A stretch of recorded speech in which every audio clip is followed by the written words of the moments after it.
Maagang namulat si Salvi sa obligasyon dahil bata pa lang sila ay kapos na ang kanilang magulang. Natuto siyang magbanat ng buto sa murang edad, ngunit kahit anong kayod niya, kulang na kulang pa rin para sa kanilang gastusin. Sila na lamang ng ama niya ang nagdadamayan dahil pasakit lang naman ang hatid ng kapatid niyang lalaki. Habang ang ina niyang dating GRO, sumama na sa iba at tuluyan silang kinalimutan. Ayaw man sanang sundan ni Salvi ang yabag ng kanyang ina, wala siyang magawa. Dahil ang tanging paraan lang para hindi na sila maging hikahos sa gamot na kailangan ng ama, ay ang mag-extra service sa mayamang si Mr. Hernandez na isang businessman. Isang beses lang itong pumunta sa club kung saan regular siyang waitress. Nakuha na agad niya ang atensyon nito. Isa lang ang kaibahan nila ng kanyang ina dahil siya sa isang lalaki lang magbibigay ng aliw. Tanging kay Mr. Hernandez lamang. Maagang giniyak ni Salvi ang mga kailangan na gamot ng kanyang ama. Maging ang almusal nito, nakahanda na bago ito magising.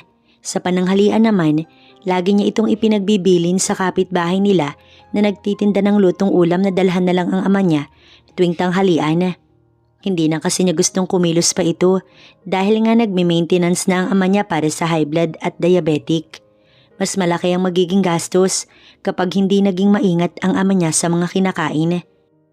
Wala siyang maisusumbat sa ama niya kahit sobrang hirap na ng sitwasyon nila simula nang magkasakit ito. Ito kasi ang tumaguyod sa kanila, bata pa lang siya. Hindi siya iniwan ng ama niya. Ngunit ang ina niyang dating GRO bago makilala ng ama niya ay mas pinili ang sumama sa ibang lalaki at iwanan sila kahit na sobrang bata pa niya. Habang ang kuya naman niyang dapat sana'y makakatulong kahit papaano ay isa pa ring pasani ni Salvi. Mahilig kasi ito sa sabong at sa iba pang bisyo, dahilan para maging mahirap din para sa pamilya ng kuya niya. Sa awa ay tinutulungan na lamang niya ang hipag niya para na rin sa kanyang pamangkin. Pikit mata na lamang niyang binabaliwala ang gawain ng kuya niya dahil wala naman na siyang magagawa para maging maayos ito. Di naman kasi nito tinutulungan ng sarili, kaya bakit pa niya tutulungan? Sayang lang. Magandang umaga, mahal kong bunso. Nakangiting bati ng kanyang ama. Tay, mukhang magandang panaginip mo ah. Nga pala tay, eto na ang almusal mo at ang gamot na kailangan. Bawal hong malipasan ng oras. Bilin pa niya. Maaga pa ho ako sa pang-umagang trabaho ko tapos diretso na ho ako sa club. 11:00 na ho yung uwi ko, tay. Paliwanag niya dahil makakalimutin na ang kanyang ama. Dapat ho, tulog ka na pag-uwi ko. Ito ang mahigpit na bili ni Salvi. Natawa ang ama niya bago sumagot. Para naman akong bata sa mga binibilin mo. Oo naman anak, hindi ako magpapasaway at nakakahiya na rin sa'yo. Ikaw ha, bawal ka ding magpalipas. Kumain ka sa tamang oras. Oo naman po tay. Nak, sana. Waitress lang kung waitress ha. Ayoko magaya ka sa irresponsable mong ina. Kahit na anong hirap anak, wag na wag mong gagayahin ng mama mo. Malalampasan na rin natin kahit gaano pa kahirap ang buhay na kinamulatan mo. Lagi ko pong sinusunod ang mga payo mo, tay. Lumabas na siya upang pumasok na sa trabaho niya tuwing umaga. Extra lang niya ito, tapos sa gabi, regular waitress siya sa club. Hindi siya GRO o nag-e-extra na magpapalabas sa mga customer. Waitress lang talaga siya. Kahit na anong pilit ng baklang floor manager. Hindi pa naman siya dumadating sa punto na kailangan na talaga niyang kumita ng madaling pera. Hanggat hindi naman niya kailangan, hindi gumagawa ng hakbang si Salvi na alam naman kasi niyang pagdurusahan niya.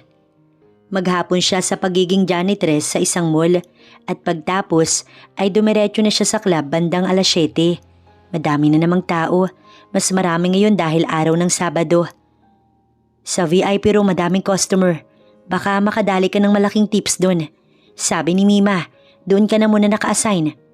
May special person kasi na kailangang asikasuhin. Good luck, Silva. Kinindatan pa siya ni Mika. Si Mika ay matagal niya ng kasamahan sa club bilang waitress. Ngunit si Mika, nag-extra service sa mga customer. Ito ang kaibahan nila. Tinahak niya ang daan patungo sa VIP room. Bilang pagbigay galang, kumatok na muna siya bago pumasok dala ang alak na order ng customer. Isang lalaking busy sa cellphone ng kanyang nadatnan. Napasulyap ito sa kanya at nagtama ang kanilang mga mata. Normal lang ang ekspresyon nito, ngunit bakas ang pagiging seryosong tao. Ngumiti siya upang ipakita na masaya siyang pagsilbihan nito. Sinabi ko na sa baklang floor manager na hindi ako kukuha ng GRO. I'm not in the mood right now. Hindi po ako GRO. Waitress po, sir. I hate people calling me sir. Kinda cheap for me. Call me Mr. Hernandez to be formal. Anyway, hindi ba't parehas lang naman yun? Waitress and GRO is just the same?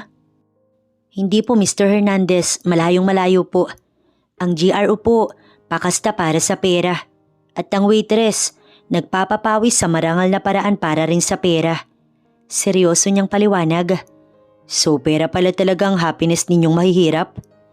Para sa iba, nakaka-offend ang sinabi ni Mr. Hernandez. Pero para kay Salvi, ito ay katotohanan. If you think money doesn't bring happiness, transfer it to my account, Mr. Hernandez. Sarcastic ang sagot niya, ngunit may paggalang pa rin. Eto na po ang drinks, Mr. Hernandez. At kung may kailangan po kayo, nandito lang po ako. Tumayo siya sa gilid nito. Basic lang kay Salvi ang attitude ng mga mayayaman o bilyonaryo. Kailangan lang niyang sikmurain ng mga ugali at tingin nila sa may hirap na gaya niya. Anong pangalan mo? Salvi po. Salvi Guevara. So you're not working here as a prostitute, right? Bakit ba mahalaga pa dito?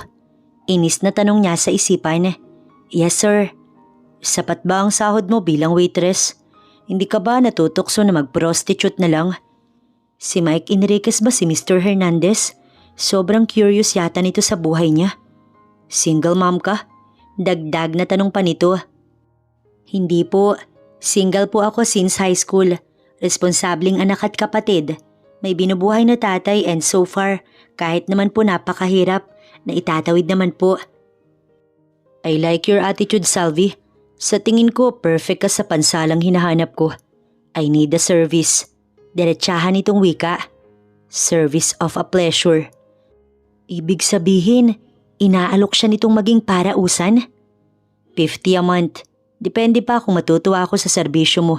Pwede ko pang dagdagan. Pero may requirements ako. 2 lang naman yun. Tumayo ito bago naglabas ng card. Ipinasok nito ang card sa gilid ng kanyang bewang. Una, bawal ang may nobyo. At pangalawa, wala pang karanasan. May karanasan na po ako, Mr. Hernandez. Pagsisinungaling niya, binawi nito ang calling card. Ito ang tip mo. Nilapag nito ang 5,000 sa table. Sayang naman. Bulong pa nito bago dumiretso na ng lakad palabas sa VIP room. Kibit balikat na niligpit ni Silva ang kalat na iniwan ni Mr. Hernandez. Maging ang tip na iniwan nito ay kanyang kinuha. Bakit ba niya iiwan ng 5,000 piso? Laking tip nito at talaga namang solve na ang gamot ng ama niya para sa 1 linggo. Paglabas niya, sinalubong siya ni Mika. Anyari, biglang umalis si Mr. Hernandez tapos kinausap si Mima. Pakiramdam ko, nireklamo ka, Silva. Patay ka na naman kay Mima, baka matanggal ka na. Nag-aalala sa kanya si Mika. Ngunit confident si Silva na wala siyang ginawa kung sakali nga na nireklamo siya ni Mr. Hernandez. Sige nga, ano namang irereklamo nito sa kanya? Palagay ko hindi ako nireklamo. Tanging sagot niya bago dumiretso na sa counter upang mag-share ng tip niya sa isa pa niyang kasamahan. Lagi niya itong binibigyan dahil katulad niya, mahirap din ang sitwasyon nito. Ngunit hindi pa siya nakakapunta sa counter, narinig na niya ang mima nila na floor manager. Nais siya nitong makausap, sumenyas ito sa kanya at siya'y pinapalapit. Bakit po, Mima? Takang tanong niya. Gusto ko lang namang itanong kung ano bang ginawa mo kay Mr. Hernandez. Bakit bigla na lang umalis? Ngayon lang dumalaw si Gabriel Hernandez sa club natin. Kilala mo ba kung sino siya? Hindi. Bilyonaryo ang taong yun. Sana lang wala kang ginawa para umalis siya. Kinausap niya ako bago siya umalis at wala namang reklamo. Pero tinanong na din kita dahil baka nga may nagawa kang mali. Paninigurado pa nito. Confident akong wala. Sagot niya bago iniwan na ang kanilang floor manager na si Mima. Dumiretso na siya sa baristang si James. Balato ko, James. Jackpot ako tonight. Saad pa niya bago nilapag ang 500. Hindi niya na hinintay pa ang sasabihin nito dahil dumiretso na siya sa labas. Gusto niyang magpahangin muna sa labas. Masyado na kasing mausok na naman sa club dahil sa mga nagyoyosi na pinayagan ng club owner. Samantalang si Gabriel naman, dumiretso na ng uwi sa kanyang bahay. Napapangisi pa rin siya dahil hindi mawala sa isipan niya ang dalagang sarkastik ang makipag-usap sa kanya. Maganda ito. Morena ito at talaga namang nakakaakit ang kulay ng dalaga. Habang ang ilong nitong maliit ngunit matangos ay isa pa ring nakakakuha sa kanyang atensyon. Tamang-tama sana ito para sa hinahanap niyang willing magbigay aliw sa kanya. Money is not a problem for Gabriel. He's a billionaire. A hot billionaire na kayang kunin ang lahat ng babaeng naisin niya. Ngunit hindi niya ginagawa dahil ayaw niyang mahawaan ng sakit. Pili lang si Gabriel sa babae. At gusto nga sana niya na may magbigay aliw sa kanya na isang babaeng talaga namang papatok sa kanyang panlasa. Ngunit hindi na ito virgin. Tila ba nakakapanghinayang pa para sa kanya na iba ang nakauna sa dalagang si Silva. Pabagsak na nahiga si Gabriel sa kama. Pinilit niyang makatulog na dahil maaga pa siya bukas. Ayaw na ayaw ni Gabriel ang late at natatambakan ng trabaho. Time is gold for him, so dapat bawat oras ay may katuturan. Good morning, Tay. Kinatok na niya ang kanyang ama. Tanghali ka na po. Napuyat ka ba kagabi? Tay, lalamig ang almusal mo, tsaka malilipasan ka ng oras sa gamot mo. Walang sumasagot kahit na nakailang tawag na si Silva. Hindi niya na na-check pa ang ama kagabi dahil sa sobrang pagod. Ngayon lang din umaga tinanghali ang ama niya na talaga namang nakakapagtaka para sa kanya. Maagap kasi ang ama niya pagdating sa oras. Tay, this time, grabe na ang pag-aalala ni Silva. Tatay! Tatay! Malakas na sigaw ni Silva nang makita ang ama niya na nakahiga na sa lapag. Tay! Mabilis na umagos ang luha ni Silva.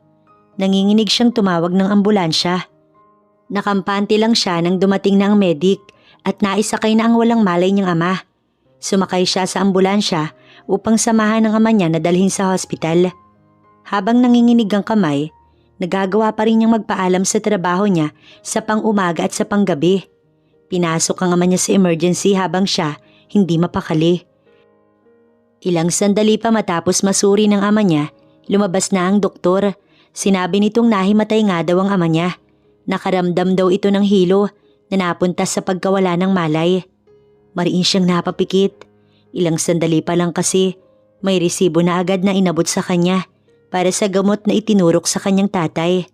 Hindi pa iyon dahil may iba pang need bayaran, lalo na ang pag-stay nila sa hospital. Mailalakad ang iba ngunit may matitira pa ring babayaran. Imbis sana na maintenance na lang sana monthly ng ama niya ay maipapaluwal pa sa bills nito. Napakahirap maging mahirap. Ito lamang ang naisambit ni Silva sa kanyang isipan. Ilang sandali pa nagising ang kanyang tatay. Hindi niya pinahalata na problema na naman ang bills dahil ayaw niyang sisihin na naman ng kanyang ama ang sarili nito. Isang matamis na ngiti ang ibinigay niya sa kanyang tatay. Tay, buti naman ho ayos ka na. Kanina pa ako nag-aalala sa'yo. Pasensya na po kung matagal bago ko nakitang wala kang malay. Sorry po tatay. Lumuluhang wika ni Silva. Hinaplos ng kanyang ama ang kamay niya. Dapat nga ako itong humihingi ng tawad sa'yo anak. Pasanin mo pa ako. Pasensya ka na. Ikaw itong walang asawa pero ikaw itong hirap na hirap. Tay, ayos lang ho. Ang mahalaga ligtas ka na po. Dahil hindi ko kaya kapag iniwan mo din ako tay. Wala na si mama. Sana wag ka rin pong mawala sa akin. Pakiusap niya habang lumuluha. Natigilan si Silva nang may tumawag sa kanya. Nagpaalam na muna siya sa kanyang ama upang sagutin ang tawag. Nagdadalawang isip pa siya dahil unknown number ang tumatawag. Ngunit kalaunan, sinagot na rin niya. Hello? Sino po to? Naputol siya sa dapat na tanong niya nang magsalita ito. Boses pa lang, kilala niya na ito. Kinuha ko ang number mo sa floor manager sa club. Swerte ka, nagbago ang isip ko. Bakit po Mr. Hernandez, ano po bang kailangan mo? I need your service. The price is still the same. Wala akong pakailam kung may karanasan ka na. Hindi alam ni Silva ang isasagot niya. Ngunit pumasok sa kanya ang kalagayan nila dahilan para matukso siyang tanggapin ang alok nito. Bago ang lahat, pwede ba akong mag-cash advance? Let's meet today. I'll text you the address. Wika nito bago binaba ang tawag. Pikit matang nilunok at inalis ni Silva ang pride niya para tanggapin ang alok ng bilyonaryong si Mr. Hernandez. Para ito sa ama niya, para hindi na ito makulangan sa mga kailangan nito. Hindi ito para sa kanyang sarili. Napaka-selfless pa rin talaga ni Silva. Tay, tawag niya sa ama. Alis lang ho ako, babalik din po ako kaagad. May mga kailangan lang po kong bilhin at asikasuhin. Bakas ang lungkot sa mata nito. Umuwi na lang tayo. Ayoko magtagal dito anak. Mas magiging malaki ang bills kapag nag-stay ako dito. Ayos naman na ako eh. Pamimilit nito sa kanya. Hindi po pwedeng umuwi hanggat walang sinasabi ang doktor. Mas lalo ka lang po mapapahamak pag naging pasaway tay. Sige na po magpahinga lang po kayo. Hinagkan niya ito sa noo bago umalis na. Sumakay siya ng taxi upang magtungo sa address na binigay ni Mr. Hernandez. Sa isang magarang restaurant at pansin na agad niyang walang ibang mga tao kundi mga staff at si Mr. Hernandez lang na naka-formal suit pa. May kasama din itong lalaki na siyang sumalubong sa kanya.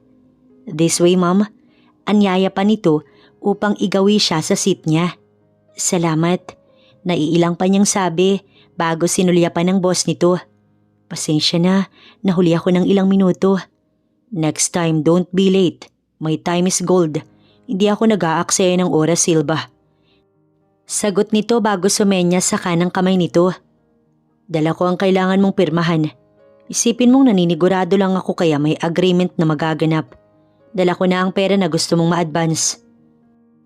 1 month advance Silva. I'll pay you and you're going to give me the service that I want. Parehas lang tayong makikinabang. Isang makahulugang ngiti ang ibinigay nito. Buong lakas ng loob na tinanggap ni Silva ang agreement. Mabilis niyang pinirmahan matapos niyang mabasa. Makikiusap lang sana ako na ipagpaliban muna ang service hanggang sa makalabas si tatay sa...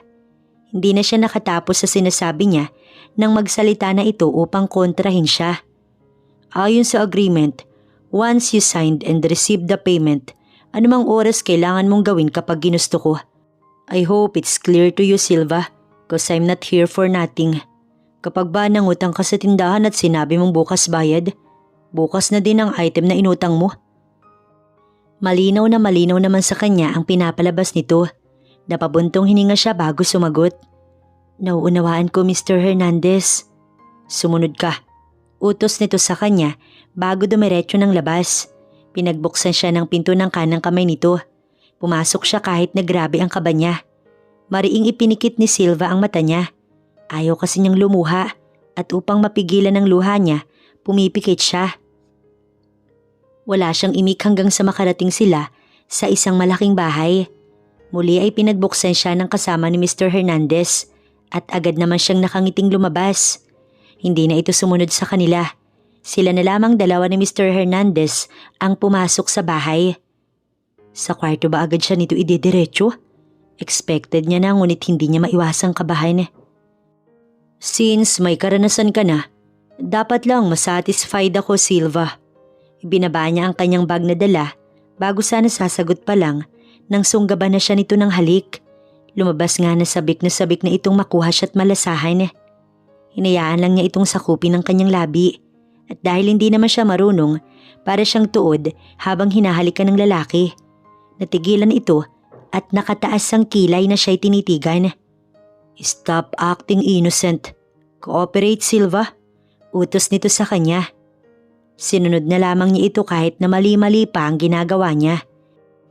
Napasinghap siya nang buhatin siya nito paakyat sa hagdan. Napakapit na lamang siya sa leeg nito habang nakasubsob sa kanya si Mr. Hernandez. Napakahat nito't napakabango. Naramdaman niyang madahan siya nitong inihiga sa kama. Hindi na nagpatumpik-tumpik pa si Gabriel at agad nang inumpisahang gawin ang bagay na iyon. Ngunit sa kalagitnaan, natigilan ito nang mapadaing siya at mapaluha sa nararamdaman niya. Natigilan si Gabriel. Wala ka pang karanasan? Hindi siya makapaniwala. Ngunit sabi nito wala itong karanasan. Bakit ito nagsinungaling sa kanya? Bakit hindi mo pa ituloy? Inaumpisahan mo na. Mariing napapikit si Gabriel bago nagpatuloy. Dahan-dahan lamang siya hanggang sa marating na niya ang dulo. Matapos niyang maangkin ng dalaga, napahilamos na lamang si Gabriel. Mali pala na pinangunahan niya ito ng panghuhusga. Ngunit bakit wala pa itong experience hanggang ngayon? Wala man lang ba itong naging nobyo? Napasulyap siya sa cellphone nito nang magring yun. Mahimbing ang tulog nito at mukhang pagod na pagod, kaya masyadong malalim ang tulog. Hello? Miss Guevara, nakiusap ang tatay mo na tawagan kita. Gusto ko lang ding ipaalam na maaari na siyang umuwi, kaya dapat maasikaso mo na ang hospital bills niya. Saang hospital at anong room number?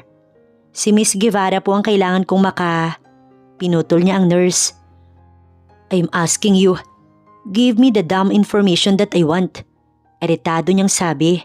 Binigay ng nurse ang information patungkol sa ama ni Silva at agad niyang tinungo ang hospital kung nasaan ito ngayon. Nagising si Silva na wala na si Gabriel sa tabi niya. Bandang hapon nang magising siya. Kaagad siyang napatayo dahilan para mapadaing siya dahil makirot nga palang maselan niyang parte. Napaka-gifted ba naman ng kay Gabriel? Talagang nahirapan siya. Inayos lang ni Silva ang mga nagulong gamit at pati na rin ang cover ng kama ay inalis na niya dahil may bahid na ito ng kainosentihan niya. Alam niyang nagulat at napahiya si Gabriel. Pero ayos na yun, hindi na big deal sa kanya kung wala siyang karanasan na nakuha ni Gabriel. Mahalaga sa kanya ang ama niya, dahilan para magawa niya ito. Napaharap si Silva sa salamin. Ngumiti siya bago nagsalita. Hindi kita gagayahin, Mama. Hindi ako magpapagalo sa kung sino-sinong lalaki lang. Para to kay tatay. Para sa kanyang perang kikitain ko sa ginagawa kong to. Hindi kita mapapatawad. Madiing wika ni Silva bago pinahid ang nanggigilid niyang luha. Madalian siyang sumakay ng taxi upang magtungo na sa hospital. Malamang kanina pa siya hinahanap ng ama niya. Natanggap niya ang text ng nurse kaya sa billing na agad ang diretsyo niya upang magbayad. Ngunit nang magbabayad na siya, nalaman niyang may nagbayad na pala sa bills ng kanyang tatay. Napakunot ang noo ni Silva. Sino daw ang nagbayad? Bakit pinabayaran ninyo sa iba? Mamaya na mali lang sila or baka may pakay sila sa aming mag-ama. Gusto niyang magalit sa nurse. Bakit hindi ka nalang magpasalamat na binayaran na? Paano kung mama ko palang nagbayad? Hindi mo alam kung gaano ako namumuhi sa kanya. Natahimik ang nurse. Ilang segundo pa, ipinilit ni Silva na siya ay kumalma. Hindi ba nakikita kung sino ang nagbayad ng bills ni tatay? Mahinahong tanong niya. Lalaki ang nagbayad sa bills ng tatay mo at pinasasabi niyang wag ilagay ang name niya. Napabuntong hininga na lamang siya bago iniwan na ang nurse. Habang patungo sa silid ng ama niya, iniisip niya mga posibleng tao na nagmamagandang loob sa kanila. Hindi naman niya inaasahan na ang kuya niya ang magbabayad dahil wala naman itong pakailam sa kanila dahil puro bisyo lamang ang alam nito at maging ang hipag naman niya, hindi niya maaaring asahan na ito ang nagbayad dahil wala rin naman itong kakayahan. Tinatnan niya ang ama niya at si Gabriel na nag-uusap. Nagulat siya dahil hindi niya inaasahan na si Mr. Hernandez ay pupunta sa hospital para sa kanyang ama. Hindi naman ito alam na nasa hospital ang tatay niya. At hindi rin ito kilala ang ama niya. Nandyan ka na pala. Nakangiti ang kanyang ama. Kanina pa tumatawag ang nurse sa'yo. Maaari na daw akong lumabas. Nga pala, salamat dito sa boss mo dahil dinalaw niya ako. Boss? Boss pala ang pakilala nito? Tay, bayad na daw ho ang bills eh. Kilala mo ba kung sinong nagbayad, Tay? Bayad na ba, anak? Hindi ko alam, nak. Kung sino man siya, napakabait naman niya. Natutuwa ang kanyang ama. Paano kung si mama ang nagbayad? Hindi ko masisikmura na gawin niya iyon, Tay. Nalungkot ang kanyang ama. Baka gusto lang tumulong. Hindi ba't maganda naman ang hangarin niya kung siya nga? Tay, pwede bang tigilan mo na ang pagiging mabait sa kanya? Bakit ganun mo siya kabilis mapatawad matapos ang ginawa niya? Tao lang din naman ang mama mo. At sa sobrang hirap ng buhay, naisipan niyang umalis. Nauunawaan ko dahil kasalanan ko na hindi ko naibigay ang buhay na nararapat para sa inyo. Mariing napapikit si Silva dahil sa inis. Di na lamang siya nagsalita pa dahil alam niyang walang ibang masamang sasabihin ng kanyang ama. Gutom na ho ba kayo? Bibili lang po ako, Tay. Paalam niya bago lumabas na. Drama ba yun? Bakit ganun ka naman sa ama mo? Napahinto siya nang marinig si Gabriel. Sinundan pala siya nito. Ikaw, bakit ka nandito? Paano mo na lamang nandito ang tatay ko? Balak mo bang sabihin sa kanya na ibinigay ko ang sarili ko sa iyo para sa pera? Oo, mukha kong pera, Mr. Hernandez. At ito ang rason kung bakit. Hindi ko kayang mawala ang tatay ko. Siya na lang ang meron ako. Tumulo ang luha na kanyang pinipigilan. May agreement tayo na walang makakalabas sa... Natigilan siya na magsalita ito. I paid his bills. Happy? Now that you know, stop acting like that. Nasagot ko yung tawag ng nurse. That's why nalaman ko. Next time, huwag ka nang nangihimasok sa personal life ko. Extra service lang ang ibinibigay ko sa'yo't hindi ang buhay ko, Mr. Hernandez. Madiing wika niya bago tumalikod. Token of appreciation lang ang ginawa ko. So just be grateful. Hindi mo kasi sinabi ang totoo na ako ang una mo. Mahalaga pa ba yun, Mr. Hernandez? Naiiling na dumiretso na siya palabas sa hospital. Bakit parang malalim ang iniisip mo, sir? Nasa office na si Gabriel. Dumiretso na siya rito mula sa hospital. Hindi mo wala sa isipan niya ang attitude ni Silva. Mali ba talaga ang ginawa niya? I guess Silva's right. Lumagpas nga siya sa limit. Pero para iyon sa tatay niya. Ayaw lang niyang may tinatanaw na utang na loob sa dalaga. Nakuha niya ang pagkaberhe nito. Sinuklian niya lang yun. Tyson, gwapo naman ako, di ba? Sir? Just answer me, Tyson. Yes, sir. Gwapo at bilyonaryo. Gusto pa ba ninyong ilabas ko pa ang list ng mga babaeng nabaliw sa'yo at hanggang ngayon nababaliw pa rin sa'yo? Para kasing hindi malang nakakit ang babaeng yun. Sino po ba, sir? Si Miss Silva po ba ang tinutukoy mo? Curious na tanong ng kanang kamay niyang si Tyson. Hindi ba niya alam na kinababaliwan ako ni Mina? Bakit pagdating sa babaeng yun, napapaisip ako sa looks ko? Si Mina ay isang sikat na modelo at nag-iisang anak ng gobernur. Speaking of Miss Mina, nakabalik na po siya sa bansa kanina lang. For sure, aabalahin ka na naman po niya. Napairap siya bago sumagot. Tell her I'm busy. And don't give her my personal number. Ayoko magpalit na naman ng SIM card. Mahigpit na bilin niya bago nag-focus sa ginagawa niya. Oh, nasaan na si Sir Gab?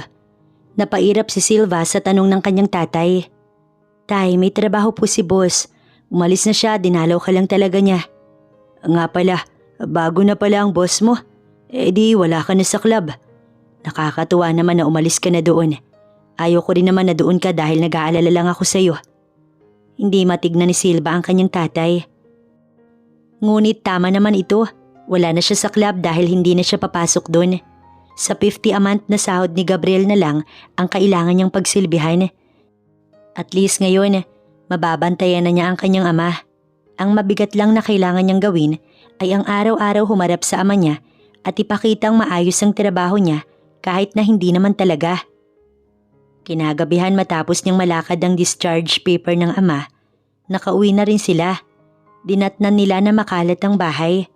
Nandoon ang kuya niya at ang hipag niya kasama ang pamangkin. Pikit mata niyang hindi pinansin ng mga kalat na malamang ang kuya niya ang may gawa. Tay, mano po, pasensya na po hindi ako nakadalaw. Hindi ko po kasi maiwan itong apo mo. Etong kapatid naman ni Silva, walang balak na dumalaw sa'yo. Nag-aaway lang ho kami kapag pinipilit ko. Paliwanag ng kanyang hipag. Nauunawaan ko, ate. Si Silva na ang sumagot. Tay, sa kwarto na ho muna kayo, mag-aayos lang po ako dito. Malungkot itong umiti. Humalik lamang ito sa apo nito at pagkatapos, dumiretso na sa silid. Te, bakit nag-aya si kuya dito? Kapal talaga na mukhang magpakita. Naiiling na saad niya. Napakatindi talaga ng kuya mo sa totoo lang. Pinakiusapan kong wag nang mag-istorbo dito pero ayaw magpapigil. Sabi niya may kailangan daw siya sa'yo. Nandito na pala kayo. Si tatay ba kamusta? Maangas na tanong ng kanyang kuya. Ano yan, pakitang tao? Nakakagulat lang na kaya mo palang magpakitang tao, no? Si tatay, ayos naman. Kinakaya niya pa naman dahil nandito ko. Kala mo siguro mawawala na si tatay, no? Well, sadly for you, dahil hindi pa. Di kasi ako makakapayag na pati burol ni tatay, kurakutin mo pa. Hindi ako nandito para makipag-away, Silva, ha? Maayos ka, wag mo kong galitin. Nandito ako dahil kailangan ko ng pera. Baka naman may 1,000 ka dyan. Bilib na talaga ako sa'yo. Parehas na parehas kayo ng mama na mukhang pera. Tapos igagastos lang naman para sa sarili. Kahit may pera ako, wala akong balak na bigyan ka. Dahil mas gusto ko pang ibigay iyon sa mag-ina mo kaysa sa'yo na bisyo lang naman ang alam mo. Isang malakas na sampal ang inabot niya mula sa kanyang kuya. Diyan ka lang naman magaling ang manakit. Wala talaga kaming aasahan sa inyo ni tatay. Mga walang kwenta. Wala kang puso sa ama at sa kapatid mo. Ikaw sana yung taong dapat na makakatulong at makakadamay namin. Pero ano, isa kasi nagpapabigat ng sitwasyon. Sana sumama ka na kay mama. Sana iniwan mo na lang din kami, kuya. Kala mo ikaw lang ang apektado? Parehas lang tayo, Silva. Parehas lang tayong naiwan sa ere ni mama. Tapos may ama pa tayong walang kwenta. Ikaw ang walang kwenta. Tatay is much better than you. Si mama lang ang umalis. Pero si tatay nanatili siya kahit sobrang hirap. Wala kang utang na loob. Muli pa sana siyang sasaktan ng kapatid niya nang sumigaw na ang kanyang hipag. Hinaltak na nito ang kuya niya palabas. Taimtim na umiiyak si Silva nang lumapit siya sa silid ng kanyang ama. Tay, alam kong narinig mo yun. Hindi po totoo ang sinabi niya na wala kang kwenta. Mahal na mahal kita, tatay. At handa kong gawin lahat para sa'yo. Sila ang mga walang kwenta. Mga makasarili sila. Natigilan siya nang magring ang kanyang cellphone. Sinagot niya ang tawag ni Gabriel. Hello, Mr. Hernandez? Ipapasundo kita. Tanging sagot nito bago ibinaba ang tawag. Ayaw man sana niyang umalis, nagpaalam muna siya sa kanyang tatay. Nasa pool siya, Miss Silva. Wika ni Tyson nang pagbuksan siya nito ng pinto. Mabilis lang silang nakarating dahil wala namang traffic. Tinungo niya ang pool at nakita niya nga si Gabriel na nagsiswimming sa kalagitnaan ng gabi. Umahon si Gabriel at kitang-kita niya ang matipuno nitong katawan, maging ang abs nito na talaga namang agaw pansin. Masakit pa ba? Tanong nito bago ginawi ang tingin sa bagay na iyon sa kanya. Kapag ba nasugat ka, kayang gumaling sa ilang oras lang? Imbis na sumagot, ibinalik niya ang tanong. Hindi naman kita pinatawag talaga para magbigay ng serbisyo ngayong gabi. Gusto ko lang may makasabay na mag-dinner. And also may ipapadala ko para sa ama mo. Sumunod siya kay Gabriel na pumasok na sa loob. Wait me here. Matyaga siyang naghintay. Ilang minuto lang, bumaba na ito na may dala. Here, take it. Inabot nito sa kanya. Prutas yan. Fresh from the farm. Bigay mo sa tatay mo. Salamat. Napaiwas pa siya ng tingin. Let's eat. Pinahanda ko ang dinner bago ka pa dumating. Sumunod na lamang siya. Hindi ka na sana nag-abala, Mr. Hernandez. Nakakahiya na mag-abala ka pa sa isang babaeng parausan mo lang naman. I don't need your opinion, so just eat. Utos niya bago nagsimulang kumain. Kapag masakit pa din yan, sabihin mo para maipatingin natin sa kilala kong doktor. Normal lang to kumpara sa sakit na matagal ko ng bitbit. Nagawa pa niyang umiti na parang walang nangyari kanina. Let me tell you something, Silva. Hindi rin ako close sa mami ko dahil bata pa lang ako. Wala na sila ni dad. Palagi silang nasa trabaho. Umalis siya para magtrabaho at suportahan kayong magkakapatid. Pero kami, umalis siya para makaahon sa hirap dahil sawang-sawa na daw siya sa buhay namin. Gusto ko lang ipaintindi sa iyo na hanggat pinapakita mong apektado ka sa ginawa niya, mas makikita niyang mahina ka at hindi mo kaya na wala siya. Pero kung ipapakita mong kaya mo, mapapahiya siya sa pangiiwan niya sa inyo. Napailing na lamang si Gabriel. Kailan pa siya nagbigay ng advice? Nagugulat siya sa sarili niya na nakakapagbigay siya ng advice sa ibang tao. Ngayon niya lang ito ginawa at sa isang babae pa. Nakatitig siya sa labi ni Silva. Para bang nauuhaw siya sa halik nito. Napaiwas siya ng tingin nang mapasulyap ito sa kanya. Ilang araw ang lumipas. Wala namang naging problema sa pagitan nila ni Mr. Hernandez. Maayos ang binibigay niyang extra service dito at kung minsan pinapapunta lang siya nito upang mag-lunch or mag-dinner para bang nais lang nitong may makasama. Hindi na siya pumasok sa club ngunit kahit paano may ibang trabaho siyang pinapasukan sa umaga kapag wala namang kailangan si Gab sa kanya. Naka-recover na ang ama niya mula sa pagkaka-hospital nito. Sa ngayon malayo ito sa stress dahil hindi na bumalik ang kanyang kuya. Hindi sila kapos, hindi gaya nitong mga nakaraan. Ngunit gabi-gabi pa rin siyang nagigilty dahil alam niyang masasaktan ng husto ang ama niya. Oras na malamang sinuway niya ito at isinangkala ng kanyang sarili. Maibigay lamang ang pangangailangan nito. Tay, punta lang ho ako sa palengke. Bibili po ako ng ulam at iluluto ko po yung paborito mo. Paalam niya sa ama bago lumabas na sa kanilang munting tahanan. Nagulat lang siya't natigilan nang bumungad ang taong kinamumuhian niya.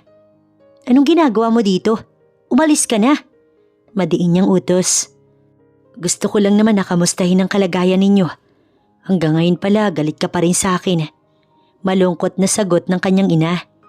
Ilang beses ba akong hihingi ng tawad? Magpapaliwanag na ginawa ko lang naman yun para... Pinutol niya ito sa mga sinasabi nito at agad na hinila palayo. Malinaw na malinaw ho sa amin kung bakit ka umalis. Hindi mo na kailangang ipaliwanag sa amin. Hindi mo kami kailangang manipulahin. Malakas at galit niyang sagot. Pinagsisisihan kong iniwan ko kayo sa ama ninyo. Mahirap para sa akin na iwan kayo ng kuya mo Silva. Nandito ko para kuhanin ka na ang kapatid mo. Magiging maayos na ang buhay natin. Para saan pa't gagawin mo yan? Hindi na ho kailangan. Masaya na kami ni tatay. Hindi ko masisikmura na dahil sa pagsama mo sa ibang lalaki ang dahilan ng pagyaman mo. Makasarili ka naman, di ba? Bakit hindi mo nalang ituloy ang buhay mo na hindi kami ginugulo? Tama na. Dahil wala ka namang mapapala. Matagal ko nang kinalimutan na may ina pa pala ko. Si kuya isama mo.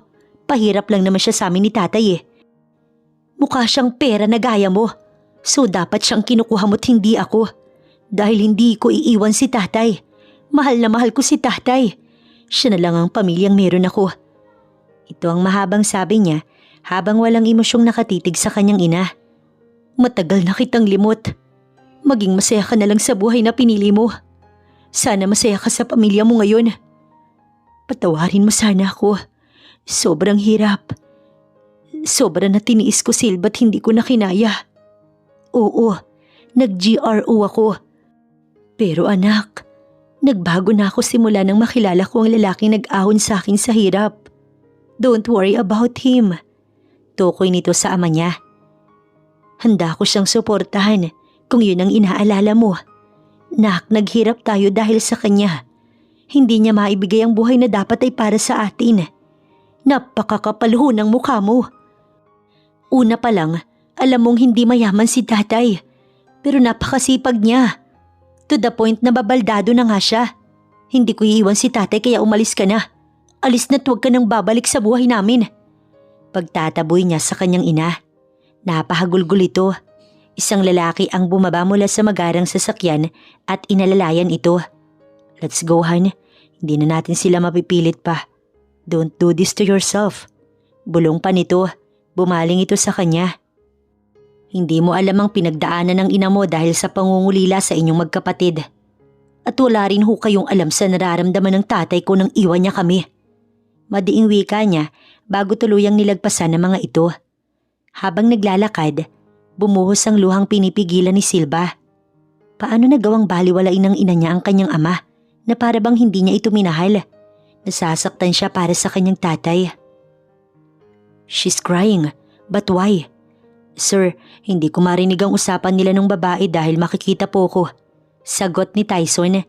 Pinasubaybayan kasi niya si Silva sa kanang kamay niya. Mariin siyang napapikit bago binaba ang tawag. Who's crying? Nagulat siya sa nagtanong. Sinulyapan niya kung sino ito at nakita niya si Mina na may matamis na ngiti. Hi there, hindi mo man lang ako napansin. And by the way, sino pala yung umiiyak ka mo? Takang tanong pa nito. Palibhasa wala si Tyson kaya walang bantay sa kanyang opisina. Nakalusot na naman ang makulit na si Mina. It's none of your business, Mina. Tanging sagot niya. I miss you. Ilang months na akong wala because of my career. Nag-let go muna ako sa'yo. But now I'm here, Gab. Nandito na naman ang makulit mong manliligaw. Natutuwang saad pa nito bago yumakap sa kanya. Hey, don't hug me. I'm busy, Mina. Please don't bother me. Kahit pa kulitin mo si Mami, hindi mangyayari ang gusto mo. Sama mo talaga sa feelings ko, no? Ilang months na nga ako nawala eh. Gab, baka naman pwedeng this time maging seryoso ka na sa feelings ko.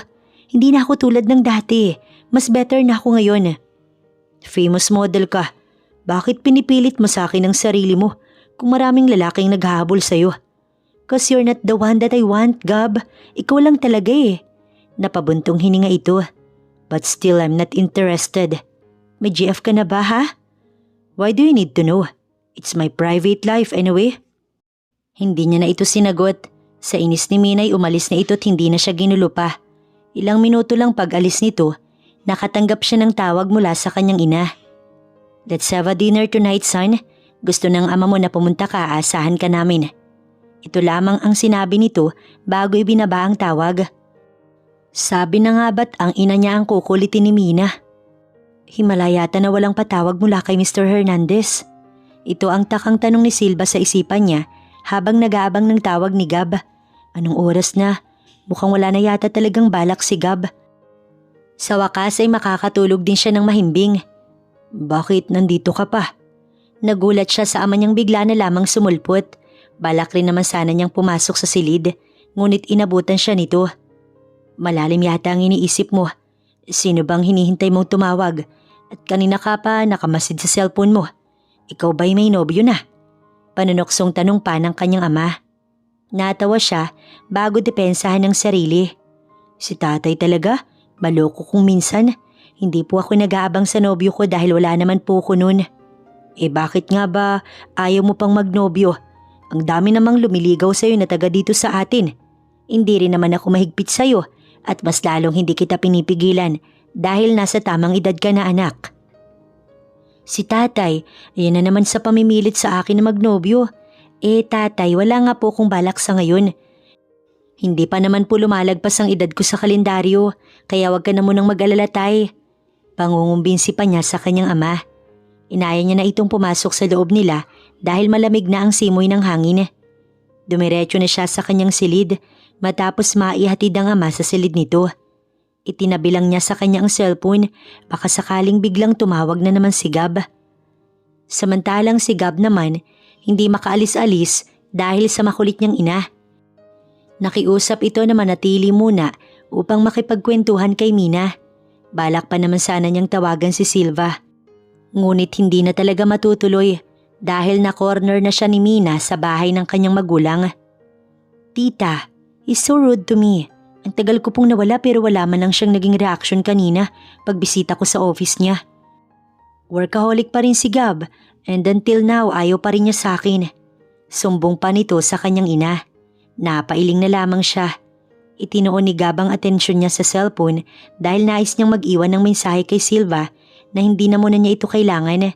Nagdadalawang isip lang siya dahil baka anong isipin nito kapag siya'y nag-update or baka naman tulog na ito. Gab, pwede bang mamaya na yung kausap mo sa cellphone? Trabaho na naman ba yan o si Tyson na kanang kamay mo? Dito muna ang atensyon mo sa amin ni Mina. Pakiusap ng kanyang ina. Siguro tita, GF niya po ang... Pinutol niya si Mina. Ilang beses ko bang sasabihin na wala akong GF? At kung sakaling may GF ako o magkaka-GF ako, wala kang pakailang Mina. Cause this is my life. I don't need your opinion or permission. Diretsahang sagot niya mula sa iritadong boses. Gab, that's so harsh. She's just concerned about you. At isa pa alam mo namang gusto ka ni Mina dati pa diba? Pabayaan mo na lang siyang gustuhin ka. She's bothering me. Inis na tumayo siya. I'm going home. Pagod na ako mami. Next time kung ito lang pala ang dahilan, wag niyo na lang akong papuntahin. I'm busy. Time is gold, so I don't waste it to nonsense things. Saad niya habang nakatingin kay Mina.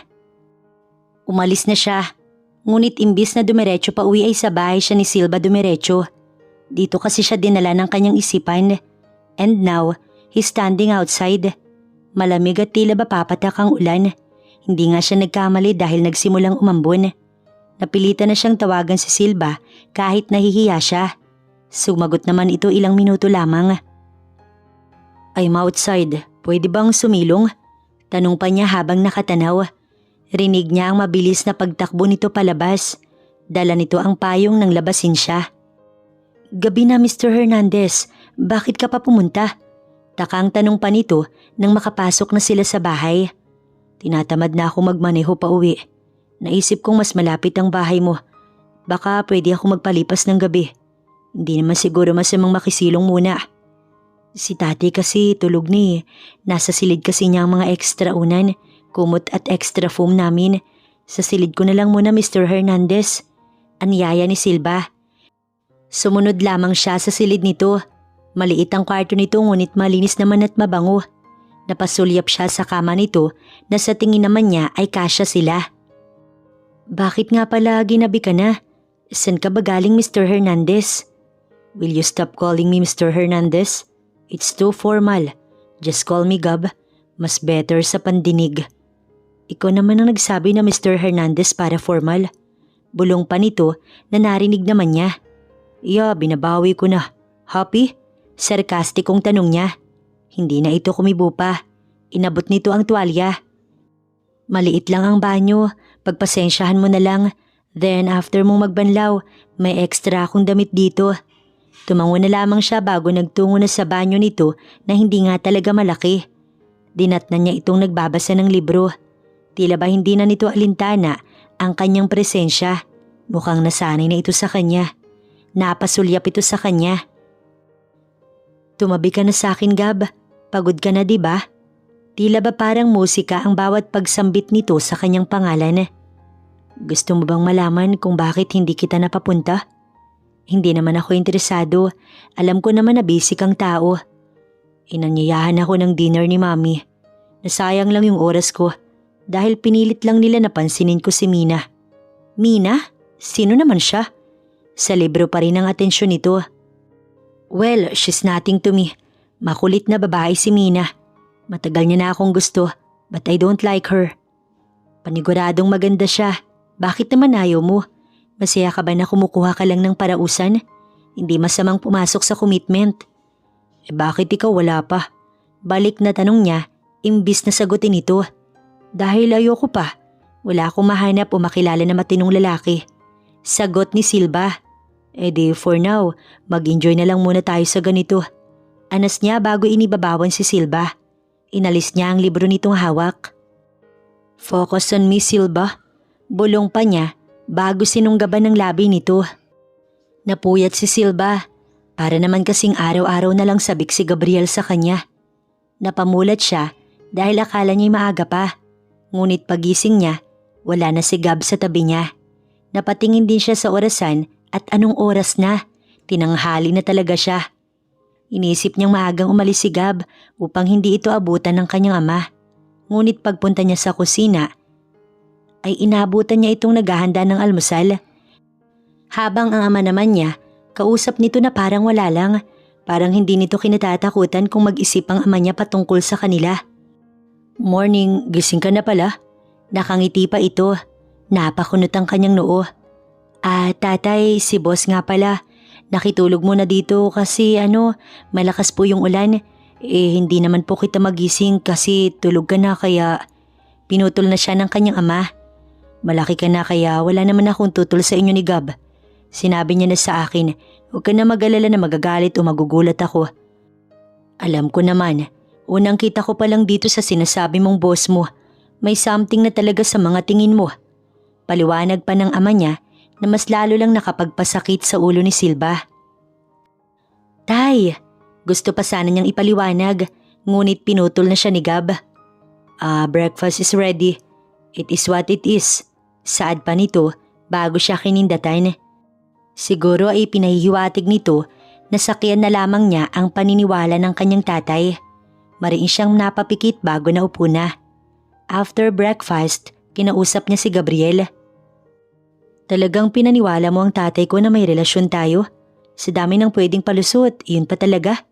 Hindi siya makapaniwala. There's no other choice. Sa tingin mo maniniwala siya kapag sinabi kong nakitulog lang ako? Hindi niya ako paniniwalaan at baka nga magalit lang siya kapag iyon ang naging dahilan ko. So I have no choice. I had to do that. Ligtas naman ang sekreto natin. Walang dapat ikabahala, Silva. Pero sa ginawa mo, aasahan ka ni tatay. Palagi kanyang itatanong at palagi niyang kakamustahin sa akin kung maayos ba ang relasyon natin. Dagdag aksaya lang sa oras mo ang pagpunta dito sa amin. It's fine. Masaya namang kausap ang tatay mo. Sa tuwing may free time ako, dito na lang ang punta ko. Seryoso ka, Gabriel? Nakataas ang kanyang kilay. Sabi mo, time is gold for you. And yet gusto mong... Pinutol na siya nito sa balak pa niyang sabihin. Ipababalik ko na lang kay Tyson ang damit mo. Mauna na ako. Time to work, Silva. Paalam nito habang tumatawa. Napairap na lamang sa inis si Silva. Diyan siya natulog? Nakataas ang kilay ni Mina. Isa-isang tinignan niya ang litrato na ibinigay sa kanya ng taong inutusan niya. Napakaliit ng bahay. Paano niya naatim na matulog dyan? Gosh, sino ba tong babaeng to? Bakit pinuntahan siya ni Gab? Imbis na ako yung bigyan ng atensyon. Galit na nilukot ni Mina ang mga litrato. Give me the address. Ibibigay ko sa babaeng yun ang hinahanap niya. Palabas na sana siya sa mansyon nang masalubong niya ang kanyang stepmom. Where are you going, Mina? Pauwi na ang dad mo. Let's have some... Hindi niya na ito pinatapos. Nakipagbeso siya bago sumagot. Mom, I need to go. May kakausapin lang ako. Don't worry, I'll be back. For now, kayo na muna ni dad. Paliwanag dito bago dumiretso na sa labas. Napailing na lamang ang kanyang ina. Matagal nang wala ang totoo niyang mami. Bata pa lang siya. Namatay na ito dahil sa isang car accident. Then high school siya nang makilala ng ama niyang governor ang kanyang stepmom. Mabait ito't maalaga sa kanilang mag-ama. That's why nakasundo niya agad ito. Hindi naman siya pakailamera sa love life ng ama niya. Kaya tinanggap niya kung sino ang minahal nitong muli. Natigilan si Silva sa paglilinis sa bakuran nila nang may isang magarang sasakyan ang huminto sa harapan nila. Tinanaw niya kung sino at nakita niya ang sikat na modelong si Mina. Nakapaskil sa billboard ang mukha ni Mina. Sino bang hindi makakakilala dito? I'm looking for Silva. Mataray na tawag nito sa labas. May kailangan ka ba? Magalang niyang tanong. Oo naman. Nakakainsulto ang tingin nito sa kanya na para bang may malaki siyang kasalanan sa dalaga. Inakala kong mas maganda, mas better, mas mayaman ang pinalit niyang babae. Yet here you are. Tinignan siya nito mula ulo hanggang paa. Isang hampas lupa lang pala ang magugustuhan niya. Pagkakpa itong tumawa. Bakit ba nandito ang isang sikat na modelo? May atraso ba ako sa'yo na hindi ko alam? Oo, malaki. Malaking malaki ang atraso mo. Nandito ko para sabihing lubayan mo si Gabriel. Tsaka lang pumasok kay Silva na nabanggit nga pala ni Gab ang pangalang Mina. Hindi naman niya naisip na ang sikat na modelong si Mina pala ang tinutukoy nito. Wala naman kaming relasyon. Kalmadong sagot niya. Sinungaling. Pinasundan ko siya kagabi at dito siya natulog. Ano to? Nagbato-batopik lang kayo magdamag? Sa itsura mo mukhang hindi ka gagawa ng maganda. Amoy na amoy ko ang kalandian mo na namana mo siguro sa ina mo. Malis ka na bago pa kita patulan. Banta niya bago sana tatalikod nang hablutin siya nito. Ngunit bago pa siya nito tuluyang masaktan, inunahan niya na ito. Isang malakas na sampal ang iginawad niya sa modelong si Mina. Wala akong pakailam kung sikat ka. Hindi mo ko kilala para sabihin mo ang mga pang-iinsultong inilalabas ng mabaho mong bunganga. Nasubukan mo na bang kumain ng make-up? Baka sakaling pati kalooban mo gumanda. Napunta kasi lahat sa muka eh. Iyo! Galit siya nitong dinuro. Pasalamat ka, nag-iingat ako sa media. Dahil kung hindi, talagang nag-broadcast ako na isa kang malandi. Last warning ko na to. Layuan mo ang magiging boyfriend ko. Gets mo? Oras na makita kong umaaligid ka pa sa kanya, hindi mo magugustuhan ang gagawin ko. Isa pang sampal ang iginawad niya dito dahilan para mapahiyaw ito. Oras na bumalik ka pa dito, hindi lang yan ang aabutin mo sa akin. Bantarin niya sa maarting dalaga. Bakit parang wala ka sa mood? Taka ang tanong ni Tyson sa kanya nang makita siya nito. Pinasundo kasi siya ni Gabriel ngayong alas 7. Maaga pa naman at nakakain na rin naman ng ama niya at nagpapahinga na. Hindi na nito mapapansin na umalis siya. Wala lang to. Pagsisinungaling niya. Kahit pa naiinis naman talaga siya hanggang ngayon. Hindi pa kasi mawala ang inis niya sa dalagang si Mina na sumugod pa talaga sa kanya upang insultuhin siya. Siguro, nabigla ka na naman sa patawag ni Boss Gab. Pasensya ka na, sumusunod lang din ako. Tsaka mukhang nasa mood siya nitong mga nakaraang araw. Hindi na lamang siya kumibo pa. Dumating siya sa bahay ni Gab. Si Tyson ay agad na umalis dahil binilin daw ni Gabriel na umuwi na muna ito. Nais daw kasi nitong sila na lamang munang dalawa ang nasa bahay. Nagpasalamat siya bago bumaba ng pagbuksan siya nito ng pinto. Dahil sa ulo niya na ang bahay, agad siyang pumasok. Dinatnan niya si Gabriel na prenting nakaupo sa couch. Maaliwalas ang ekspresyon nito habang may bulaklak na hawak. Inabot nito ang bulaklak sa kanya. Para sa'yo. Sa tingin ko gusto mo ng bulaklak. Napadaan lang ako sa flower shop. That's why naisipan kong bilhan ka. Napangiti siya bago ito tinanggap. Salamat Gab. Saad niya bago inamoy ang rose. Mabango ito at tama si Gab dahil gusto talaga niyang kahit anong klase ng bulaklak. Ito ang unang beses na may nagbigay sa kanya. Kahit kasi may naging nobyo siya noon, never niyang naranasan ng mabigyan ng bulaklak. How's your day? Tanong nito na tila ba interesado sa naging araw niya. Naupo siya sa tabi ni Gab. Hindi naging maganda eh. Si Mina kasi na patay sa'yo. Sinugod ba naman ako sa bahay? Matapat niyang sumbong. Umiba ang aura ni Gab. Bakit ngayon mo lang sinabi? Bakit ba ayaw niyang tumigil? Inis na tanong pa nito bago kinuha ang cellphone. Mukhang may tatawagan ito. Baka si Mina or baka si Tyson na naman na uutusan nito. Napabuntong hininga siya bago pinigil si Gabriel. Hindi na kailangan, hindi naman ako nagpaapi sa babaeng yun. Hinaplos ni Gab ang buhok niya. Are you sure? No one can hurt you, Silva. Always remember that. As long as I'm here, cargo kita. Nakaramdam si Silva ng safety sa piling ni Gabriel. Hindi niya mapigilan ang kanyang puso na magalak sa pinapakita nito. Ngunit natatakot siya na baka palabas lang ang pinapakita ni Gab dahil sa may nakukuha lang ito sa kanya. Agaw ang isip at puso niya sa mga oras na ito. Napaiwas siya ng tingin at iwinaksi sa isipan ang mga negatibong nasa isip niya sa mga oras na to. Baka naman concerned lang talaga. Hindi dapat siya nag-iisip na maaaring nahuhulog na si Gabriel sa kanya. Walang mangyayaring ganun dahil malinaw na ang binibigay niyang serbisyo ay ang nagdudugtong sa kanila. Nasa couch lang sila. Payapa ang puso't isip nilang dalawa ni Gab. Naisipan ni Gab na manood ng TV. Binuksan niya ito at balak sana na ilagay sa ibang channel. Ngunit pinahinto na muna niya dahil nakita niya si Mina sa TV. At hindi lang ito dahil nakita rin niya ang ina niyang labis niyang kinamumuhian. Napakunot ang noo ni Gab nang makitang lumuluha si Silva. What's wrong? Nanonood lang naman ito ng balita. Stepmom pala ni Mina ang babaeng yan? Yes, why? High school pa lang si Mina nang makilala ng ama niyang stepmom niya. Pag-aak na tumawa si Silva. High school din ako nung iniwan niya kami. Umuwi pa nga akong basa ng ulan katatapos lang ng magtinda ng kalamay. At wala na akong inabotang ina.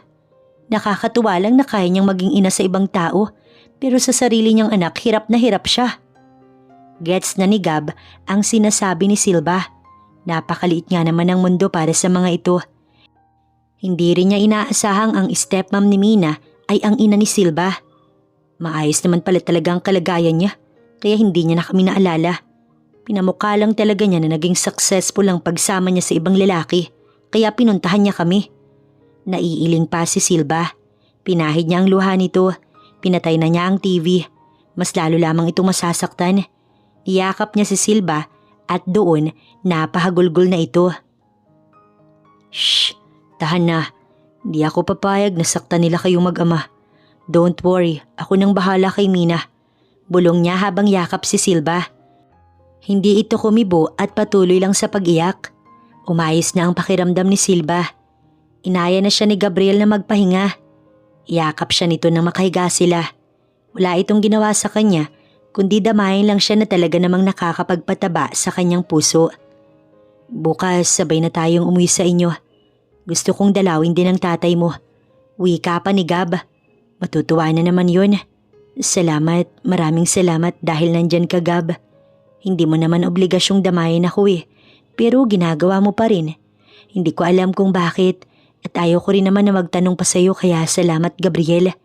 Hinagka niya ito sa labi. Kusa na lang kasing gumalaw si Silva nang walang naguutos sa kanya. Lumalim ang halik niya kay Gabriel na sinabayan naman ito hanggang sa mauwi na nga sa pag-iisa nilang dalawa.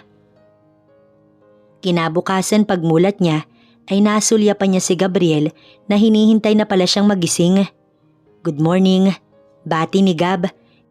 Isang matamis na halik sa noo ang iginawad nito. Good morning, Gabriel. Balik na bati niya habang nakangiti rin. Inaantok pa nga yata siya at ramdamang pagod. Tinatamad ako, bulong niya habang pumipikit-pikit pa rin dahil sa antok. Nagulat siya nang kargahin ito. Napangiti na lamang siya bago ipinlupot ang braso niya sa leeg ng lalaki. Prepare na tayo, baka hinahanap ka na ng tatay mo. Bulong pa nito sa kanya na tinanguan niya lamang. Hindi na muna siya nagpababa kay Gabriel dahil para siyang batang nakakarga paharap dito. Masaya ang puso ni Silva habang patungo sila sa kanilang bahay. Maaga pa naman, paniguradong hindi mapapansin ng ama niya na hindi siya umuwi. Iisipin lang nito na bumili siya sa labas dahil maaga naman siyang nagigising palagi. Ngunit nagtaka lang siya nang may magarang kotse sa harapan nila.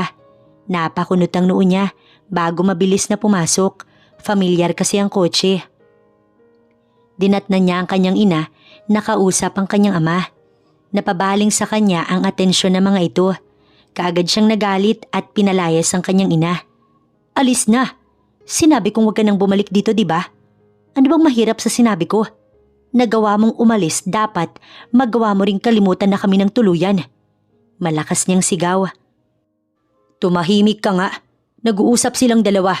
At kasalanan mo rin naman. Saway ng kanyang kuya na nandoon din pala. Napakunot ang noo niya.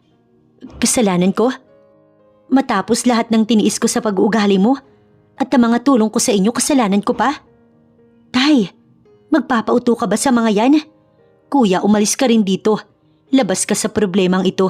Dahil ni minsan, hindi ka naman naging kapatid sa akin at hindi ka naging anak kay tatay dahil tulad ka lang ng walang kwentang ina natin. Maupo ka muna, Silva. Utos ng kanyang tatay. Iho, ikaw din maupo ka muna. Baling ito kay Gabriel. Naupo naman siya kahit na ang sama ng loob niya na muling nakatungtong sa pamamahay nila ang kanyang ina. Hindi ka pa ba masaya sa buhay mo? Mayaman ka na. Bakit nandito ka pa? Bakit ba bumabalik ka pa? Kasalanan mo rin naman dahil nasa loob ang kulo mo. Malandi ka rin naman palang buwisit ka. Sabat ng kapatid niya. Balak sanang sumabat ni Gab pero hinawakan niya ang kamay nito upang pigilan. Totoo ba, Silva? Totoo bang si Gabriel ay nagbigay ng offer sa'yo? Ayon sa stepdaughter nitong ina mo, nagpaimbestiga daw si Mina hanggang sa club na pinapasukan mo noon. At sinabi nitong nagtungo doon isang beses si Gab at doon kanya nakilala. Mahinahon, ngunit nasasaktan ng kanyang ama. The offer is not true, sir, pero totoong doon ko siya nakilala. Hindi tama ang binibintang ninyo sa nobya ko. Pwede ako magsampa ng reklamo sa mga taong gumagawa ng kasinungalingan patungkol sa kanya.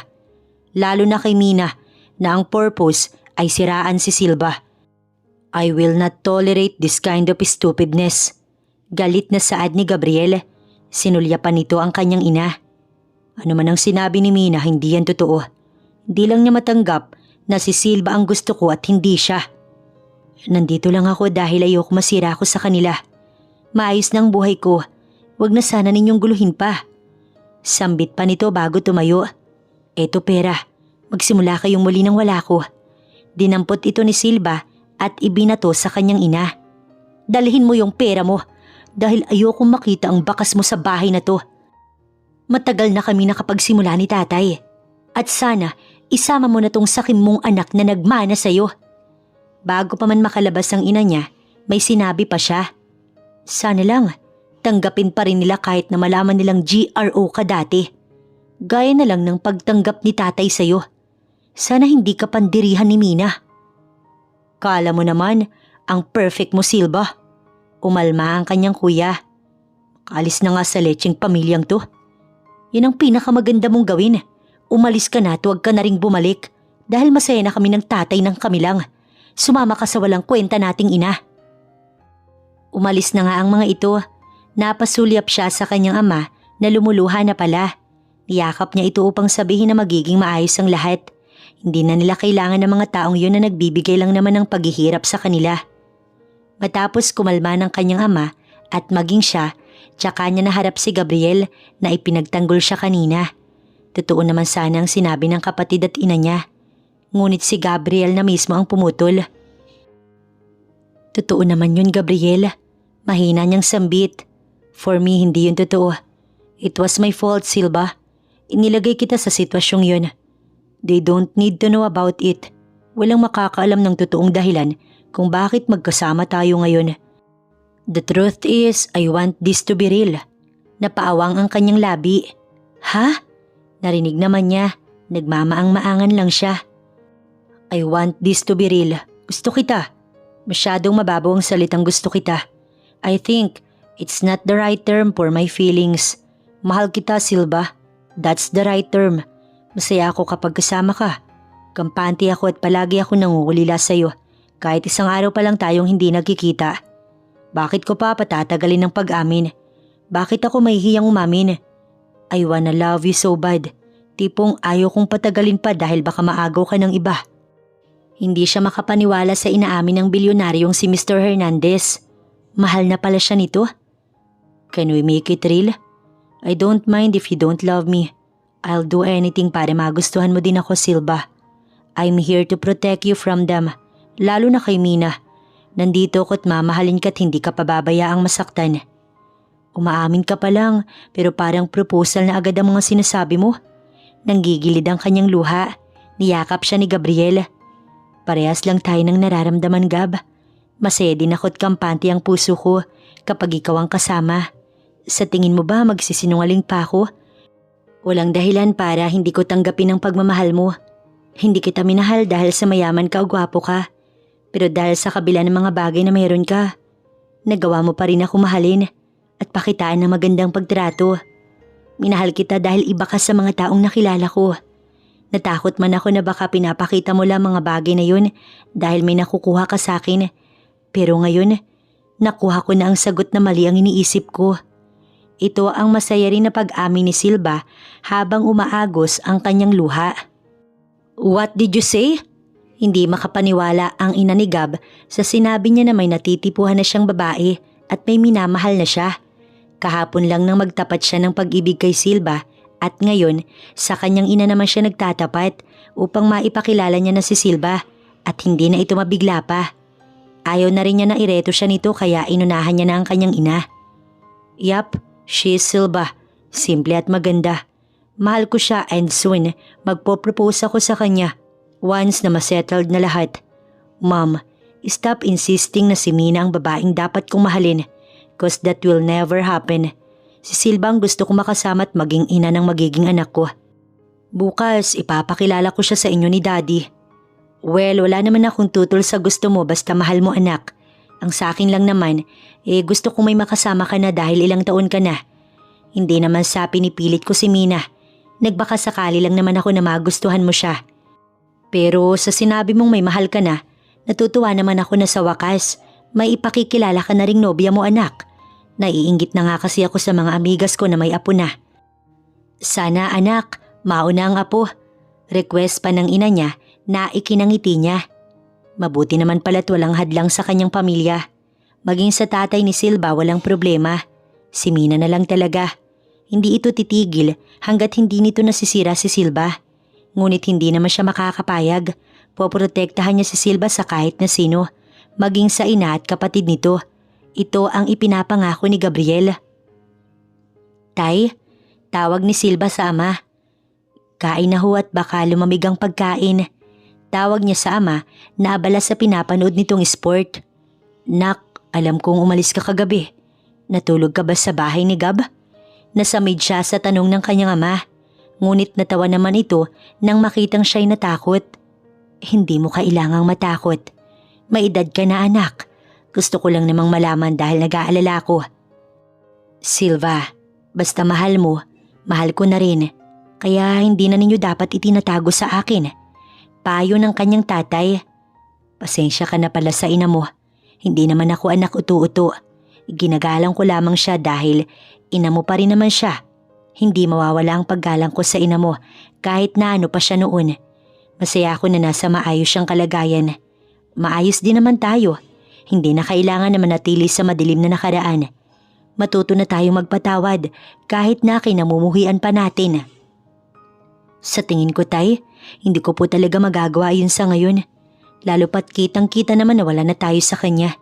Hindi niya tayo iniisip. Puro bago sa pamilya niya. Sana lang talaga, tay. Pati si kuya hindi na bumalik. Napabuntong hininga ang kanyang ama. Nakakalungkot nga at pati ang kapatid mo. Iba ang trato sa atin. Pasasaan ba't mapapagtanto din nila na mali ang mga nagawa nila sa atin? Kita niya ang pag-asa sa mata ng kanyang tatay. Napangiti na lang siya bago nagsimula ng kumain. Wala si Gab dahil nagpaalam ito na sasaglit sa magulang at pagkatapos dederecho na raw ito sa trabaho. Mamayang gabi pupunta ito sa kanila kaya inaasahan na talaga niya ito na makakasama ulit mamaya. Naisipan niyang bilhan ng regalo si Gabriel kaya nagpaalam siya sa kanyang ama na aalis na muna. Napansin lang niyang tila ba may kotseng sumusunod sa kanya habang tinatahak niya ang patungo sa terminal. Huminto ito sa gilid niya at agad na bumaba si Mina. Sabi na nga ba't hindi talaga siya nito titigilan? Malamang lalo itong namumuhi sa kanya dahil kahit na siniraan siya nito, wala namang nangyari. You! How dare you! Napakasinungaling mo kahit totoo naman na malandi ka. Paano mo yun nalusutan? Anong anting-anting ang hawak mo? Huli ka na. Mahal na namin ang isa't isa, Mina. Manahimik ka na lang at maging masaya sa buhay mo. Tigilan mo na ang pagiging desperada mo dahil wala ka lang mapapala. Siguro naman, alam mo na din ang stepmother mo ay ang mama ko. Masaya ako para sa inyo. Swerte mo nga naging ina siya sa'yo, samantalang sa tunay niyang anak hindi. Sino ba namang gustong maging anak ka? Hindi ko kasalanan kung bakit iniwan niya kayo at kami ang pinili. Mahal niya kami ng dad ko at hindi magbabago ang pagtingin ko sa kanya kahit pa kinamumuhian ko ang anak niya. This is my last warning, Silva. Matalim ang titig ni Mina sa kanya. Layuan mo si Gab. Ikaw ang lumayo at tumigil sa kahibangan mo, Mina. Hindi mo kami masisira ni Gabriel dahil mahal na mahal niya ako. Wala na rin akong balak pang patulan ka. At mas lalong wala na akong pakialam sa stepmother mo dahil sinusuka ko siya. Mina, tama na. Bigla na lamang sumulpot ang kanyang ina. Dumating ang kotse at agad itong bumaba upang sawayin si Mina. Pero ang babaeng to, inaagaw niya si Gabriel sa akin. Wala akong inagaw, wala kayong relasyon. Mina, galit na sigaw ng ama nito. Kasama pala ng ina niya ang ama ni Mina. What a happy family. Disiplinahin niyo si Mina para hindi desperada at angkin ng hindi naman niya pag-aari. Pero daddy, ngayon din mismo uuwi ka na sa Canada. Hinila ito ng ama patungo sa kotse na dala ng kanyang ina. Pinamaneho naman ang kotse ni Mina sa tauhan ng ama nito habang ang ina niya kaharap pa rin niya. Bakit hindi ka pa umalis? Hinihintay ka na ng pamilya mo. Hindi mo na nga siguro ako mapapatawad. Wala na ako magagawa. Sinisigurado ko na lang sa'yo na hindi na nila kayo guguluhin pa. Kahit naman guluhin niya kami, hindi ko siya papayagan. Patawarin mo ko, anak. Patawad sa pang-iwan ko sa inyo ng ama mo. At patawad dahil wala ko sa tabi mo ng mga panahong wala nang magagawa yan. Maging masaya ka na lang sa pinili mo. Patawad. Maaring sa susunod na magtagpo ang landas natin. Makuha mo na ang patawad na hinihingi mo. Pero sa ngayon, hindi ko pa kayang ibigay, Mama. Ito lamang ang binitiwan niyang salita bago mabilis na lumakad palayo sa kanyang ina. Nasabi ni Silva sa ama niya na nakausap niya ang kanyang ina dahil kay Mina. Ngunit inamin niyang hindi pa rin niya ito kayang patawarin kahit anong gawin nito. Hindi ganun kabilis mawala o maghilom ang sugat na iniwan nito. Maaring sa susunod na pagtatagpo nila, makakaya na niyang sabihing pinapatawad niya na ito. Ngunit sa ngayon, hindi pa talaga niya kaya. Naiintindihan naman siya ng kanyang ama at hindi na siya nito pinilit. Samantala ang kapatid naman niyang nakakatanda sa kanya, hindi na talaga nagpakita sa kanila. Hindi na siguro ito manggugulo o kahit pa bumalik ito, kinamumuhian na rin naman niya ang kanyang kapatid. Sino bang matutuwa kung puro lang itong sumbat at pahirap sa kanila? Imbis na naging sandalan sana nila ito pa ang nagbigay pahirap din sa kanila na hindi rin niya mapapatawad. Walang pagpapatawad sa puso ni Silva ngayon dahil masyadong masakit ang naranasan nila sa mga ito. Makalipas naman ng ilang araw ay inaya na siya ni Gabriel na pumunta sa magulang nito upang makilala naman daw siya at sa susunod naman daw ay magsiset sila ng araw upang makilala naman ang kanyang ama. Pumayag naman siya. Alam na rin naman niya kung saan patungo ang relasyon nila ni Gabriel kaya wala siyang tutol sa mga gusto nito basta ang tatay niya hindi ito maiwan sa ere gaya ng ginawa ng kanyang ina. Kinakabahan ka? You don't have to. Inaasahan na nila to, Silva. And don't worry cause I got you. Pinapalakas ni Gabriel ang loob niya. Hindi naman sana natatakot ako pero syempre, ito ang unang beses kaya nakakaramdam ako ng hiya sa kanila. Alam ko naman na nagtitiwala ko sa iyo na hindi mo ko pababayaan. Sagot naman niya na ikinangiti nito. Pumasok na sila sa mansyon. Sinalubong sila ng may edad na babae at talaga namang elegante. Matamis ang ngiti nito sa kanilang dalawa at talaga namang maaliwalas ang aura. Nararamdaman niya kahit hindi pa nito sabihin na welcome siya sa pamilyang ito. You must be Silva, right? Yes po, magandang tanghali po sa inyo, ma'am. Kabadong bati niya. Napakunot ang noo nito. At bakit mamang tawag? Mag-a-apply ka bang kasambahay dito? I don't want you to call me ma'am. Since magiging parte ka na ng pamilya, mami na rin ang tawag mo. Doon na rin naman ang punta ninyo. Bakit pa magpapaligoy-ligoy? Straightforward akong tao. Hindi rin ako plastic. So pag may ayaw ako sa ugali ng isang tao, sinasabi ko. Paliwanag nito bago bumalik ang ngiti. My sons know it. Tinatakot mo naman ang nobya ko eh. Inis na sagot ni Gab. Gab, hindi ako natatakot. Natutuwa nga ako eh. Nakakatuwa na straightforward ang mami mo. Depensa niya upang ipaliwanag na hindi siya natatakot. Nawala na nga ang kaba niya sa totoo lang. Mas better na to. Kesa naman nasusuriin ka na para bang kailangang masabi mo ang lahat ng meron ka. See? Ikaw lang naman itong kabado anak. Huwag kang mag-alala, iingatan ko siya. Hinila siya nito patungo sa dining area. Para sa inyo ang lahat ng hinanda ko. I don't know your favorites, iha.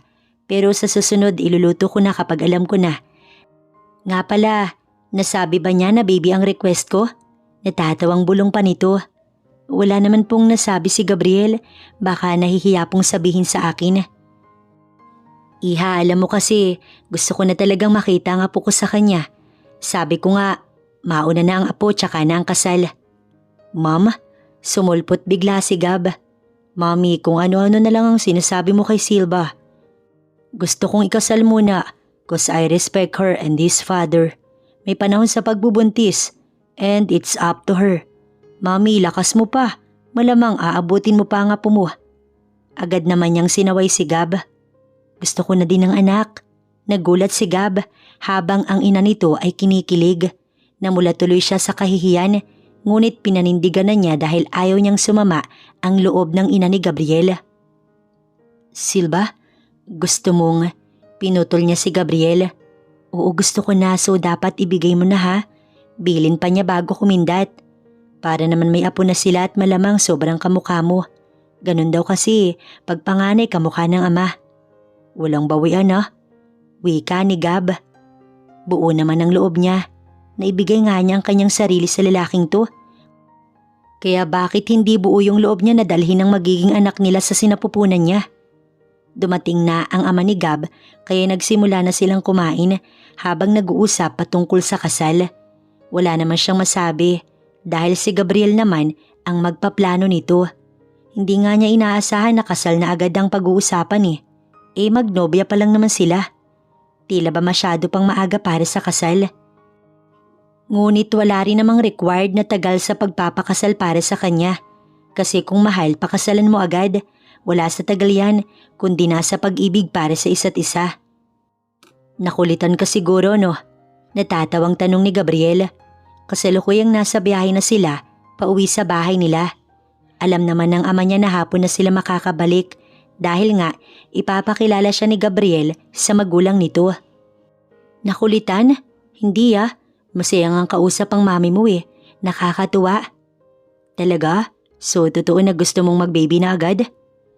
Nasamid siya nang malunok ang kanyang laway. Ano kasi, oo naman, why not? Ikaw naman ang mapapangasawa ko. So, oo ang sagot ko. Palaging oo, Gabriel. Pansin niyang namula na parang kamatis si Gabriel. Pansin agad dahil maputi ito. Pinapakilig mo ba ako? Kinikilig ka din pala, no? Oo naman, sino ba namang hindi kikiligin sa taong mahal niya? Nga pala, sabi mo walang bawian. Buong gabi pala tayong gagawa ng baby mamaya. Loko ka? Natatawang bulong niya na lamang. Inayos ang kasal nila ni Gabriel sa loob lamang ng 1 buwan. Hindi naman sa biglaan ang kasal. Nakaplano na sana ito sa susunod na taon. Ngunit ginanap na agad ng malamang nagdadalang tao na siya sa panganay nilang anak ni Gabriel. Ilang buwan lamang sa paulit-ulit nilang pagsubok na makabuo agad, dininig agad ang kanilang dalangin. Ngayon ay 1 buwan na siyang buntis na ikakasal kay Gabriel. Grabe ang galak ng magulang ni Gabriel. At ganun din naman ang ama niyang excited rin sa apo nito at sa kasal nila. Nakakatuwa naman ako maghahatid sa iyo sa taong mahal mo at makakasama mo hanggang sa ikay nabubuhay. Malaki ang pasalamat ko na inabot ko pa, anak. Naluluha ang kanyang ama. Lumalakad na sila ngayon ng madahan habang ang musika na napili nila sumasabay sa nararamdaman niya sa mga oras na ito. Tumatagos ang bawat kataga na palagi ay si Gabriel ang kanyang pipiliin. Masaya din siya na nasa tabi niya ang kanyang ama. Tatay, maraming salamat po.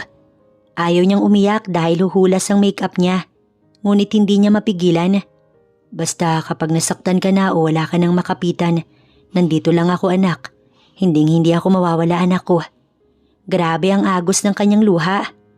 Ingatan mo ang anak ko, Gab. Nagtitiwala ako sa iyo. Ibalik mo siya sa akin kung sakaling ayaw mo na. Pinangako naman ni Gab na hindi iyon mangyayari. Napangiti siya nang hawakan nito ang kamay niya.